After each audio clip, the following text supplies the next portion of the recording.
Dans un coin reculé de l'Amazonie brésilienne, vivent les 400 derniers membres de la tribu des piranhas.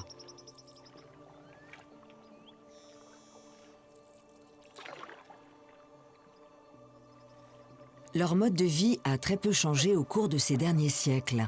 Néanmoins, une des caractéristiques de la culture piranha a attiré l'attention du reste du monde. Il s'agit de leur façon de communiquer. Le piranha peut être parlé, fredonné, chanté et même sifflé.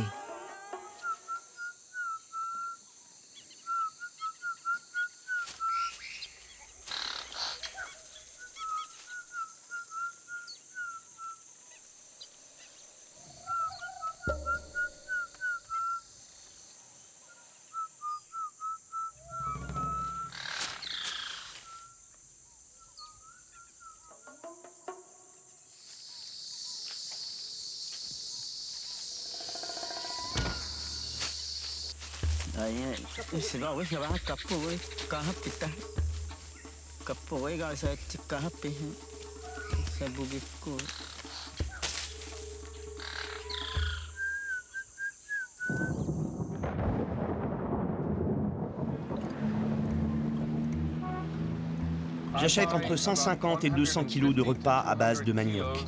Dans la région, on appelle ça des farinhas. J'en apporte aux piranhas à chaque visite. À 400 km du site, le professeur Daniel Everett prépare son séjour de recherche annuel chez les piranhas. Il étudie cette tribu depuis 30 ans. Et le résultat de ses travaux a très vite fait le tour du globe. Il n'y a que certaines catégories d'objets qui les intéressent. Ils veulent du tissu, des outils. Ils acceptent aussi les lampes de poche, les piles, les hameçons et les lignes de pêche. Que des petites choses. Ils ne demandent jamais rien d'extravagant. Et ils me disent toujours « Ça signifie j'en ai presque envie ».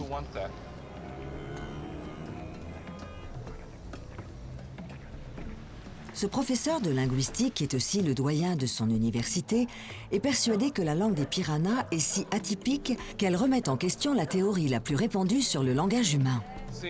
Ces revendications sont très controversées et beaucoup de linguistes considèrent qu'Everett a tort. C'est très important que j'apporte ces cadeaux aux piranhas. Tout d'abord, cela leur prouve que je suis reconnaissant de l'aide qu'ils me fournissent. Ils ne connaissent pas la valeur des informations qu'ils me donnent, mais ils savent qu'elles sont très précieuses pour mon travail.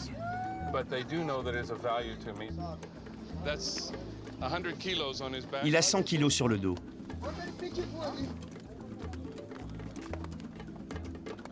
Lui, il a seulement 50 kilos. Pour moi, il est primordial de recueillir autant de données que possible. De cette manière, mes collègues scientifiques peuvent étudier d'eux-mêmes le langage des piranhas et arriver à leurs propres conclusions au sujet de mes théories les plus controversées. C'est l'heure du départ. Après tout le travail fourni ces 2 derniers jours, on est tous ravis.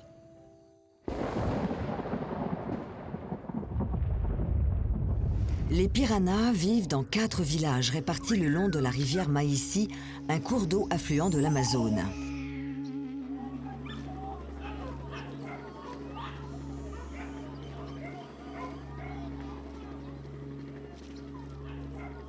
Découvert par les chercheurs d'or portugais il y a 300 ans, la tribu s'est toujours protégée des influences extérieures.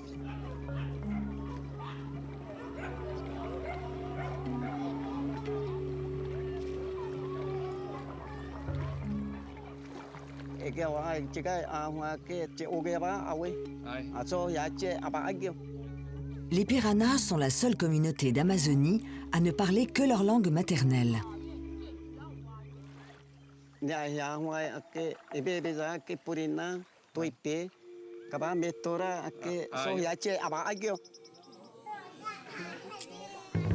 Mais dans les années 1950, les piranhas ont été contraints de s'ouvrir au monde extérieur lorsqu'une épidémie de rougeole a touché leurs enfants. Des missionnaires américains sont alors arrivés pour les aider.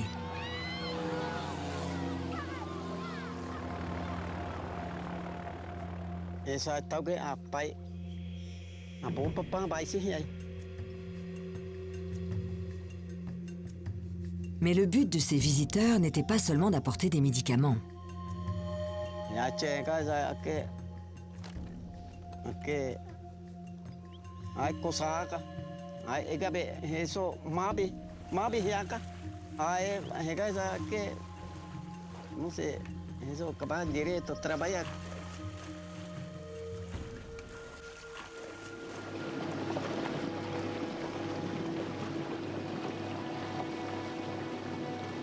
Daniel Everett faisait partie de ce groupe de missionnaires.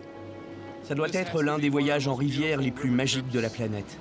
On va suivre le cours du Rio Madeira, la 7e plus grande rivière du monde, et ce jusqu'à la rivière Maici, en direction de l'état nommé Amazonas, où se trouvent les piranhas.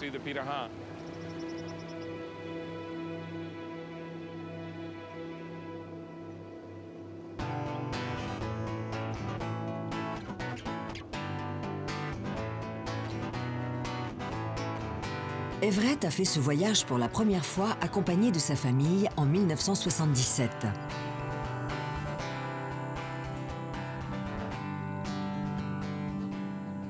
J'ai grandi au sud de la Californie. Ma famille était issue du milieu ouvrier. Mon beau-père travaillait dans une usine de conditionnement. Mon père était cow-boy et ma mère serveuse. Je passais mon temps à jouer de la guitare. J'avais des notes catastrophiques au lycée.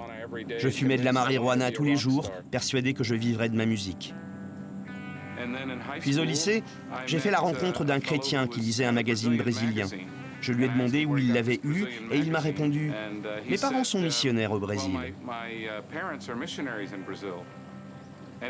Il avait une sœur très mignonne qui s'appelait Karen.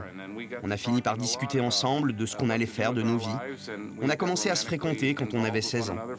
On s'est fiancés à 17, puis on a décidé de devenir missionnaires, nous aussi. Quand je reviens ici, je pense souvent à la première fois où j'ai foulé ces terres avec ma famille. On était plein de vigueur, de rêves, d'ambition et d'amour pour ce peuple. On faisait tout cela au nom de Dieu à l'époque. J'étais ce qu'on appelle un fervent chrétien. J'étais prêt à mourir au nom de ma foi et à faire tous les sacrifices nécessaires pour respecter ma religion. À ce moment-là, je ne me rendais pas compte que tenter de convertir un autre peuple était une activité profondément colonialiste. Imposer à un peuple son mode de vie et ses croyances, c'est aussi une forme de colonialisme.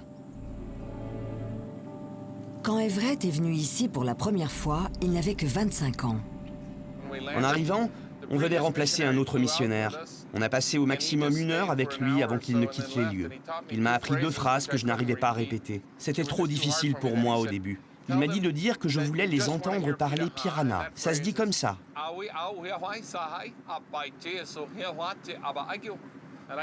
Je n'arrivais pas à retenir cette phrase. Comme je ne savais pas quoi dire, je me suis retrouvé un peu perdu en arrivant au village. Là, c'est un piranha. Notre premier piranha. Je descends.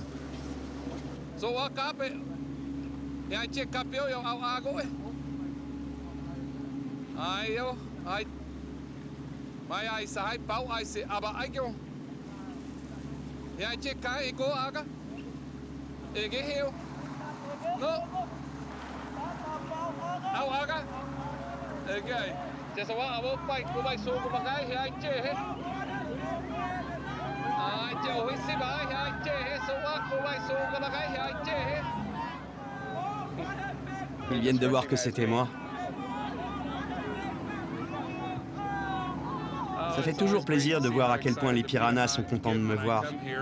Et j'ai presque l'impression d'être une star quand je viens ici. Mais c'est réciproque. Je suis aussi content de les retrouver qu'ils semblent l'être de me voir. Aujourd'hui encore, très peu de visiteurs entreprennent ce voyage en bateau de 4 jours pour aller chez les piranhas. C'est la première fois qu'ils rencontrent une équipe de tournage.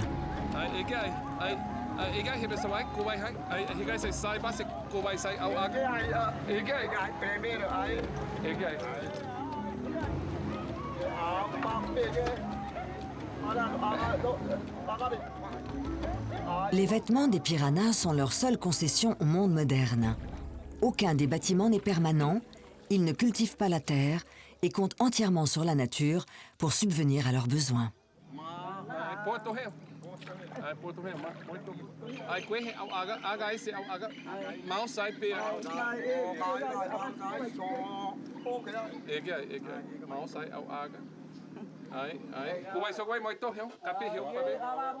Actuellement, le professeur Everett est l'un des 3 seuls étrangers à parler le Pirana. Les 2 autres sont son ex-femme et le missionnaire qui l'avait remplacé.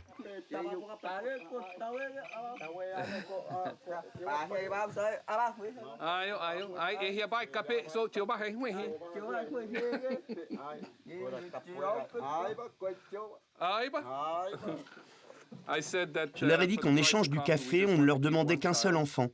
Ils ont répondu qu'il y en avait plein en haut de la rivière et qu'on n'avait qu'à se servir.